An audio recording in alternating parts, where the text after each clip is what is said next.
আমাদের বাংলাদেশের মানুষকে সাপ্লাই দিতাম, আপনাদের পয়সার প্রয়োজন ছিল না। বাংলাদেশ ব্যাংক আমার প্রত্যেকটা গরিবের জন্য ডোনেশন করত, টাকা দিয়ে তাদেরকে বিদেশে পাঠিয়ে সেখান থেকে আমরা হাজার হাজার কোটি কোটি টাকার রেমিটেন্স আনতে পারতাম। কিন্তু এই পরিকল্পনা বাংলাদেশের সরকারের নাই। আপনারা জানেন বাংলাদেশ সরকার এই 53 বছরে যারা ছিল তারা শুধু নিজেদের সেফটির জন্য, নিজেদের উন্নয়নের জন্য আইন করছে, কিন্তু জনগণের উন্নয়নের জন্য কোনো আইনই করে নেই।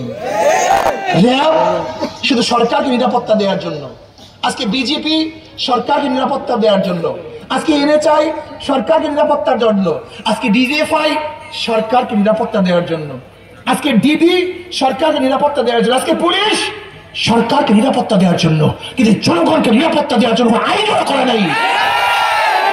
আমাদের ধ্বংস করে ফেলছে, আমাদের রক্ত গ্রহণ করেছে, আমাদেরকে হত্যা করেছে, আমাদের জুলুম করেছে, নির্যাতন করেছে।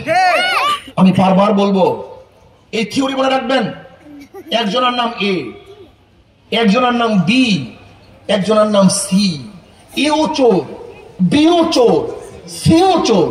যদি ক্ষমতা থাকে এ, সে কি করবে? হটাও এ, আন্দোলন করলাম, সংগ্রাম করলাম, বসাও বি, সে কি করবে? হটাও বি, বসাও সি, সে কি করবে? কারণটা কি? নেতার পরিবর্তন হয়েছে, দলের পরিবর্তন হয়েছে, নীতি ও আদর্শ পরিবর্তন হয়নি। যতক্ষণ পর্যন্ত নীতি ও আদর্শ পরিবর্তন না হবে ততদিন পর্যন্ত জুলুম অত্যাচার বন্ধ হবে না।